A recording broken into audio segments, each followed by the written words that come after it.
गांव के सिरे पर पेड़ों की छांव में सिमटी एक छोटी सी बस्ती थी। वहीं एक मिट्टी का घर था, सीलन भरी दीवारें, टूटी खिड़की और एक पुरानी चारपाई। उसी चारपाई पर अर्जुन की मां महीनों से बिस्तर पकड़े पड़ी थी। अर्जुन वहीं रहता था, अपनी बूढ़ी बीमार मां के साथ। बेटा, तू यह सब कब तक करेगा? शाम को लकड़ियां लाने मत जाया कर। जितनी जरूरत हो बस उतनी ही लाया कर। तू दिन रात काम करता है, खुद की सेहत का भी ख्याल नहीं रखता। अर्जुन मुस्कुराया, जैसे वह इस वाक्य को पहले ही कई बार सुन चुका हो। मैं अब ठीक नहीं हो पाऊंगी बेटा। यह शरीर अब साथ नहीं देगा। तू अब अपनी जिंदगी के बारे में सोच, अपने लिए कुछ बचा ले। तू बहुत अच्छा है, लेकिन तू अपने लिए भी जी। मेरी चिंता छोड़ दे। माँ, मैं तुम्हें ऐसे कैसे छोड़ दूं? जब तक मेरे हाथों में ताकत है, जब तक मेरे शरीर में जान है, मैं तेरे लिए दवा लाता रहूंगा। ये मेरा फर्ज नहीं माँ, ये मेरा प्यार है। तू परेशान मत हो। तेरा बेटा इतना भी कमजोर नहीं कि अपनी माँ का ख्याल न रख सके। जब तू सोती है तो मुझे सुकून मिलता है। तेरा होना ही मेरी सबसे बड़ी दौलत है। मां की आंखों से आंसू बह निकले। वह नहीं रोई, बस चुपचाप देखती रही। उनका बेटा अब सिर्फ उनका सहारा नहीं, उनकी पूरी दुनिया बन चुका था। पिता का साया तो बचपन में ही उठ गया था, लेकिन मां ने कभी उसे उस कमी का एहसास नहीं होने दिया। और अर्जुन, उसने भी मां में ही सब कुछ देख लिया था। मां, पिता, भगवान, सब। घर की हालत भले ही जर्जर थी, मगर मां की ममता और अर्जुन का समर्पण उस घर की असली नींव थे। पढ़ाई का अवसर नहीं मिला, मगर अर्जुन ने जिंदगी की सबसे बड़ी किताब अपनी मां की आंखों में पढ़ ली थी। हर झुर्री एक कहानी थी, हर सांस एक संघर्ष।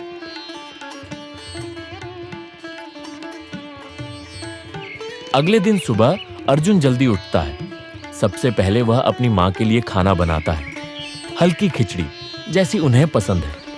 फिर धीरे धीरे अपने थके हुए कदमों से जंगल की ओर लकड़ियां लाने निकल पड़ता है। धूप तेज होती है, रास्ता कठिन होता है, मगर उसके इरादे आज भी उतने ही मजबूत हैं जितना एक बेटे का प्यार अपनी मां के लिए हो सकता है।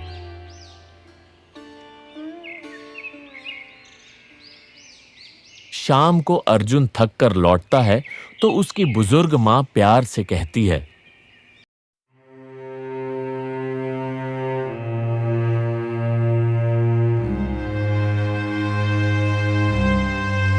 तू आ गया बेटा, थोड़ा सा बैठ जा और पानी पी ले। मेरा बच्चा कितना थक गया होगा, इतनी मेहनत कर रहा है।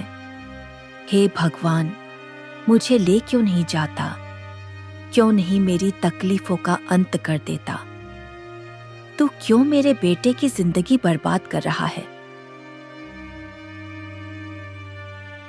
माँ, मैं जानता हूं तुम चिंता कर रही हो, लेकिन मैं तुम्हारे बिना कुछ नहीं हूं। ये सब जो कर रहा हूं वो सिर्फ तुम्हारे लिए है। तुम्हारी तकलीफों का हिसाब मैं कभी नहीं चुका सकता, लेकिन जो मैं कर सकता हूं वो मैं कर रहा हूं। मेरे लिए तुम ही दुनिया हो, और मैं कभी भी तुम्हारी तकलीफें नहीं देख सकता। मैं थक कर बैठ सकता हूं, लेकिन तुम्हारी उम्मीदों और प्यार के आगे मुझे कभी थकावट महसूस नहीं होती। तुम मेरी ताकत हो मां, और मैं तुम्हारे लिए कभी हार नहीं मानूंगा। अगले दिन सुबह सूरज की पहली किरण अभी धरती को छूने ही लगी थी कि अर्जुन नींद से जागा। उसने मां को देखा जो गहरी नींद में थीं। अर्जुन ने चुपचाप उनके लिए खिचड़ी बनाई, दवा पास रखी और फिर लकड़ियां काटने के लिए जंगल की ओर निकल पड़ा। अर्जुन को क्या पता था कि उसकी जिंदगी अब एक नया मोड़ लेने वाली है, ऐसा मोड़ जो सब कुछ बदल कर रख देगा। जंगल में पहुंचते ही वह पेड़ों के नीचे से सूखी टहनियां चुनने लगा। सूरज सर पर चढ़ चुका था। अचानक एक तेज हवा चली और उसके साथ ही कुछ अजीब सी खामोशी उतर आई। तभी एक सूखी डाली काटते वक्त उसका पैर फिसला, वह नीचे गिरा और उसका सिर एक पत्थर से टकरा गया।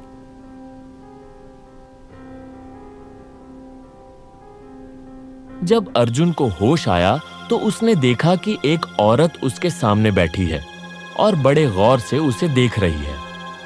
होश में आते ही अर्जुन ने धीमी आवाज में पूछा, आप कौन हैं और मैं यहां इस हालत में क्यों पड़ा हूं? शाम, ये शाम कैसे ढल गई? मैं तो सुबह ही यहां आया था। मेरी मां, वो मेरा इंतजार कर रही होगी। उनकी तबीयत भी ठीक नहीं है, पता नहीं अब कैसी होंगी। अर्जुन ने थोड़ी झिझक के साथ कहा, जी, मेरा नाम पार्वती है। मैं जंगल में लकड़ियां लेने आई थी, तभी मेरी नजर आप पर पड़ी। आप यहाँ बेहोशी की हालत में पड़े थे, तो सोचा देख लूं कि सब ठीक तो है। मेरा घर यहीं पास के जंगल में है। मैं और मेरी माँ वहीं रहते हैं। अगर आप चाहें तो मैं आपको अपने घर ले चलती हूँ। जब आप ठीक महसूस करें तब अपने घर लौट जाना। नहीं नहीं, मैं नहीं रुक सकता। मेरी माँ बहुत बीमार है और मैं ही उनका एकमात्र सहारा हूं। मुझे ही उनका ख्याल रखना होता है। पता नहीं उन्होंने दवाइयां ली भी होंगी या नहीं, खाना खाया होगा या नहीं। मुझे अभी घर पहुंचना होगा, जितनी जल्दी हो सके। अर्जुन हड़बड़ाते हुए जंगल से निकला और तेज कदमों से अपने घर की ओर चल पड़ा। घर पहुंचते ही उसने राहत की सांस ली। मां बिस्तर पर आराम कर रही थी। उनका चेहरा शांत था। अर्जुन चुपचाप घर के बाहर सीढ़ियों पर बैठा था। उसकी आंखें कहीं दूर शून्य में टिकी थीं। चेहरे पर उलझन और थकान साफ झलक रही थी। तभी उसके बचपन का दोस्त श्याम वहां आता है। उसने अर्जुन को इस हाल में कभी नहीं देखा था। अरे अर्जुन, तेरे सिर पर इतनी बड़ी चोट कैसे लग गई? सब ठीक तो है ना? क्या हुआ था? कल दोपहर मैं जंगल गया था लकड़ियां लाने के लिए। सब कुछ पहले तो ठीक ही लग रहा था, लेकिन जैसे जैसे मैं अंदर बढ़ता गया, जंगल अजीब सा खामोश होने लगा। तभी अचानक मेरा पैर फिसला और मैं गिर गया। जब होश आया तो चारों तरफ अंधेरा था, गहरी रात हो चुकी थी। और तभी मैंने देखा, मेरे सामने एक अजनबी औरत बैठी थी।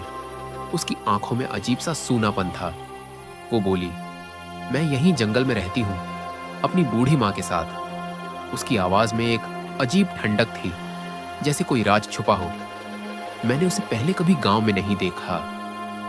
तुमने देखा है क्या उसे, या सुना है किसी औरत के बारे में जो जंगल में रहती है?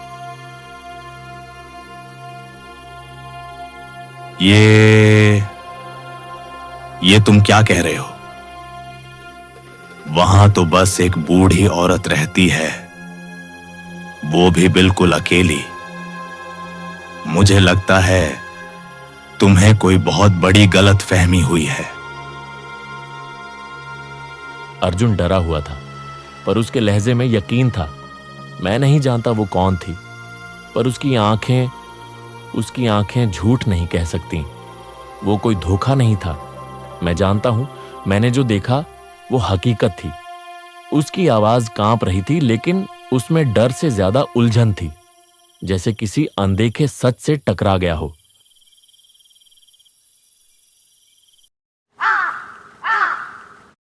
अगले दिन सुबह सुबह जब अर्जुन लकड़ियां लेने के लिए घर से निकला तो चौंक गया।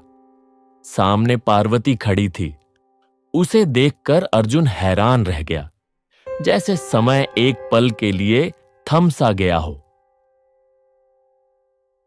जी, आप यहां? अर्जुन ने थोड़े हैरानी भरे स्वर में पूछा, फिर नरम लहजे में कहा, कोई काम था क्या? बताइए, मैं मदद कर सकता हूं। जी, मैं आपको ठीक से जानती तो नहीं। पार्वती ने धीमी कंपाती आवाज में कहा। लेकिन मैं मजबूर हूं। मेरी माँ की तबीयत बहुत ज्यादा खराब हो गई है और उनके इलाज के लिए मुझे कुछ पैसों की जरूरत है। मैं यहाँ किसी को नहीं जानती, इसलिए आपके पास आ गई।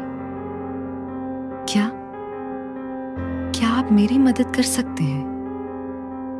हाँ, मेरे पास ज्यादा पैसे तो नहीं हैं, अर्जुन ने थोड़ी झिझक के साथ कहा।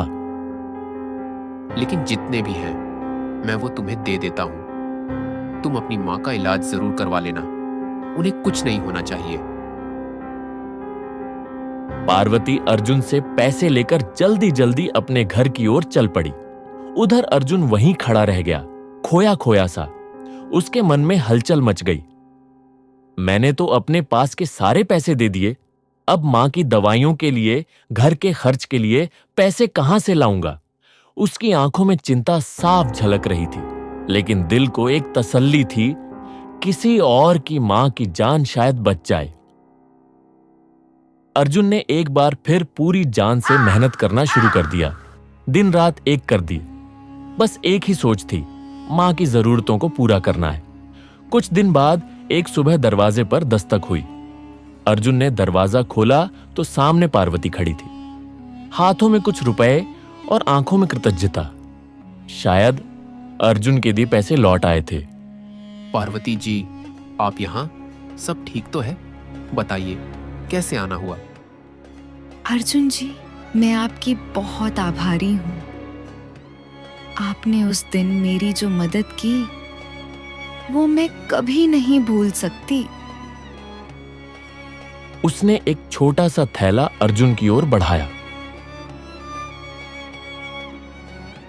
ये आपके पैसे हैं जो आपने मुझे दिए थे, और ये दवा, ये आप अपनी मां को दीजिए। मैंने इसे खुद जड़ी बूटियों से बनाया है। बस कुछ ही दिनों में आपकी मां बिल्कुल ठीक हो जाएंगी। अर्जुन ने पार्वती से वह दवा ले ली और जैसे उसने कहा था वैसे ही वह हर दिन अपनी मां को दवा देता रहा। धीरे धीरे मां की तबीयत में सुधार आने लगा। उनका चेहरा फिर से खिलने लगा था। एक दिन सुबह अर्जुन गहरी नींद में था। तभी कुछ ऐसा हुआ कि वह अचंभे में रह गया।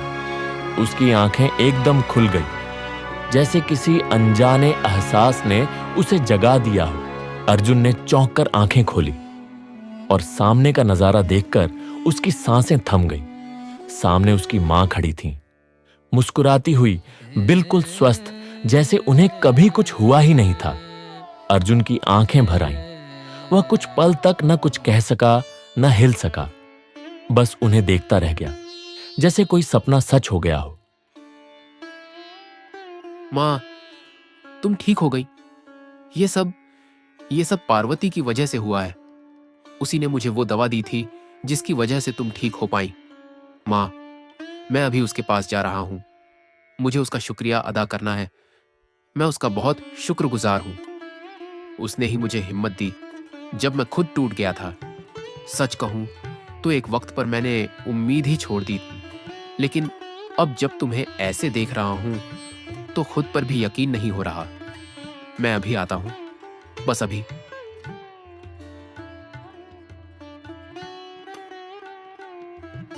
अर्जुन जल्दी से उठकर पार्वती के घर के बाहर पहुंचता है।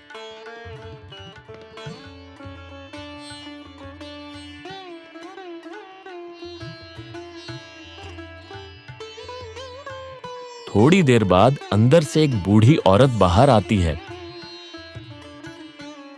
बेटा, कौन हो तुम? यहाँ किससे मिलने आए हो?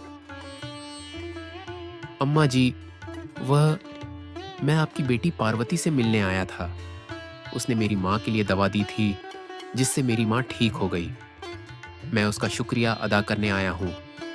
उसकी वजह से मेरी जिंदगी में एक नया उजाला आया है। बेटा, ये तुम क्या कह रहे हो? मेरी बेटी पार्वती, मेरी पार्वती तो 5 साल पहले ही इस दुनिया से चली गई है। वो मेरे लिए एक सुबह दवा लेने जा रही थी, तभी एक तेज रफ्तार गाड़ी ने उसे टक्कर मार दी और वो मुझे हमेशा के लिए छोड़कर चली गई। अब तो मैं यहाँ बिल्कुल अकेली हूँ, मेरा कोई नहीं है। अर्जुन यह सुनकर स्तब्ध रह गया।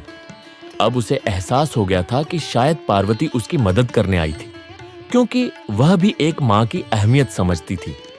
वह अर्जुन को यह बताने आई थी कि उसकी माँ भी एक औरत है जो अकेलेपन से टूट रही है। अर्जुन ने पार्वती की माँ को अपने साथ रहने के लिए मना लिया। अब तीनों एक साथ रहने लगे।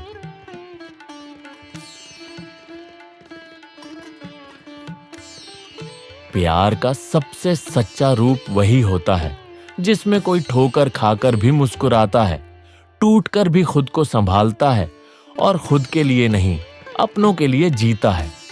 अर्जुन भी वही कर रहा था।